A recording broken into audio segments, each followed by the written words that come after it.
My name is Steve Vargas Betancourt, Truth Seeker, Knowledge Keeper, Builder of what must be rebuilt. Peace to all those aligned with the path of truth. This offering is the beginning of a sacred walk through the book titled Aleyo, de la Oscuridad a la Luz. This is not content. This is commitment. I received the direct blessing from Obá Oriaté Dr. David Alá Aggayú, a scholar, priest, and spiritual architect whose dedication birthed this sacred scroll. And today, I begin not to teach, but to transmit what's been trusted to me. This is for those who are drawn to Ifá, to the Orishas, to the ancestral path, but don't speak the language or don't have access to elders who explain with integrity. I walk this road with you. And let me be clear, this video will only begin to scratch the surface. This book is overflowing with insights, lived wisdom, and sacred downloads far beyond what I can summarize here. I'm committed to giving you the core essence. But when this book eventually becomes available in English, and I believe it will, you'll understand why it's worth every cent. Yes, David Aggayú's books are high in cost, but the knowledge inside them, that cost him 100 times more. You're not just paying for a product, you're honoring the sacrifice it took to gather, verify, apply, and synthesize hard to find truths. This book alone reflects years of study, personal experience, and the purchase of books even more expensive than his own. Also, he could create a work of depth and clarity. This book was written to bridge the ancestral roots of Yoruba culture, tracing from ancient Egypt to Nigeria and from there to Cuba. It's more than history. It's a call to conduct, a call to restore the essence of Ifá, not just recite rituals. The author makes it clear. Many have used the phrase, "This religion was never from books," quote, unquote. But that's false. The sacred has always been written, just not always preserved. And this word, Aleyo, it's often misunderstood. People think it just means outsider, but the deeper meaning is one who appears. If you're listening to this, you've appeared. You've stepped forward. You've arrived at the threshold. The sacred function of priest is to guide others into this tradition through responsibility and alignment. Alignment, not through ego or commerce.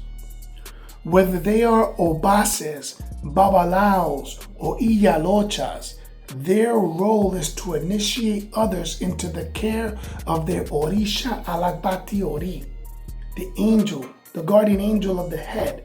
The Obá Oriaté holds the maximum ceremonial role within the rule of Ocha. It is their responsibility to officiate the rituals, the songs, the rites, everything that carries the vibration of sacred transmission.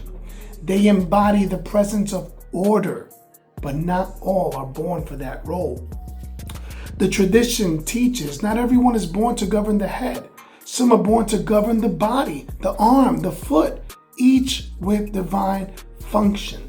And this might sound familiar to those coming from a Christian background. The Bible speaks of the church as a body where not everyone is the head. Some are the hands, some are the feet. Each one has its place.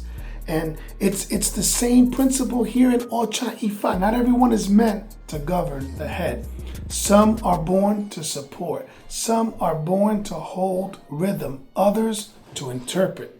But today, we see people reaching for titles that don't belong to their destiny.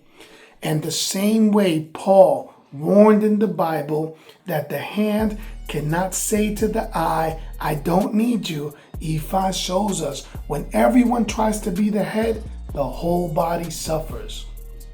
Problems arise when everyone believes they are the head, when they were never chosen by their destiny to hold that position. Today, many who enter this tradition believe that initiation alone gives them authority. But if their Ori didn't choose it, nothing they pursue will come to full manifestation. And now, let's touch something many don't know, the term santero. David Aggayú explains that this word, though commonly used today, is actually a vulgarity in origin. It was originally a term for people who created Catholic saint statues, arranged saint altars, or worked in that realm of religious merchandise. Over time, it was adopted to refer to Orisha priests, but that was never its original purpose. This is why we must be intentional with language. You may hear santero thrown around in casual or even respectful context, but it's important to know it's not the true name of your role. It's a term of adaptation, not alignment. If you serve the Orishas, you are an Olorisha, one who carries the Orisha, one who is crowned and walking the path with discipline and honor. Today's Aleyo walks into a world that often feels like a marketplace. Babalaos who push ceremonies without alignment. Santeros who see dollar signs before destinies. People hopping from house to house, desperate for clarity. But clarity doesn't come from volume of voices. It comes from alignment with truth. Some Aleyos are told they must coronate or crown right away. Others are told to get scratched or to receive a hand of Ifa without understanding what it even means. And when life doesn't change, when Ache feels absent, they wonder why. They say, I made santo and nothing happened. I did what they said, but nothing feels different. Because transformation requires ethical grounding. You can't shortcut the sacred. The author doesn't hold back. He names the real illness in our tradition today. Conduct has collapsed. We're seeing priests who prioritize performance over principle, godparents who seek control instead of mentorship, a flood of ceremonies without the anchor of character. This is what happens when commerce mixes with ceremony. And no, it's not because the tradition is broken. It's because people have broken their covenant with it. One of the most powerful rebukes in this chapter, in the first intro, in the first chapter, is aimed at a popular myth. That myth that I mentioned. This religion wasn't built on books. Quote, unquote. Yes, it was.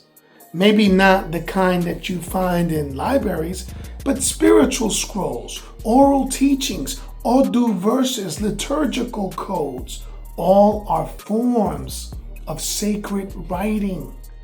To say Ifa was never written is to erase the very architecture that holds it together. There's a line drawn from the Odu, Osa Oche, that says, whoever doesn't learn to live with the laws of this world will not know how to live in the next. Ifa doesn't just prepare you for initiation. It prepares you for death, for rebirth, for eternity. You're not here to survive the world. You're here to master your character in it. This path starts with Elegua, but it's ethics that opens the gate. The chapter closes with a striking truth. Quote, to enjoy a long, blessed life from the Orishas, one must practice the values of the tradition, not just wear the beads or speak the chants. Unquote. The Ache you were born with can dim if you forget the laws it came with. Let me leave you with just a few reflections from the sacred scrolls from chapter 1, right?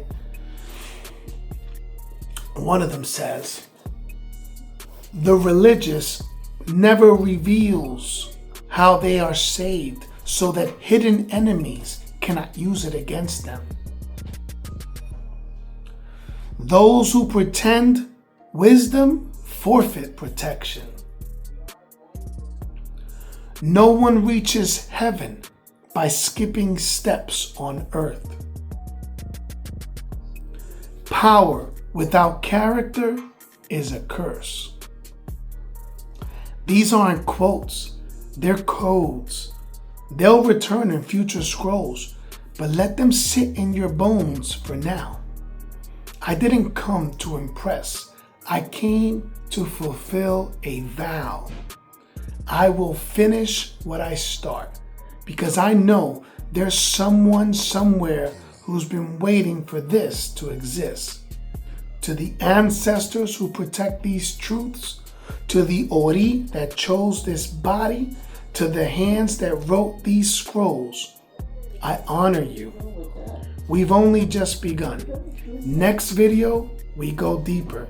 Until then, walk in truth, walk in alignment, walk with your Ori. My name again is Steve Vargas Betancourt, truth seeker, knowledge keeper, and builder of what must be rebuilt. Ache. Ache.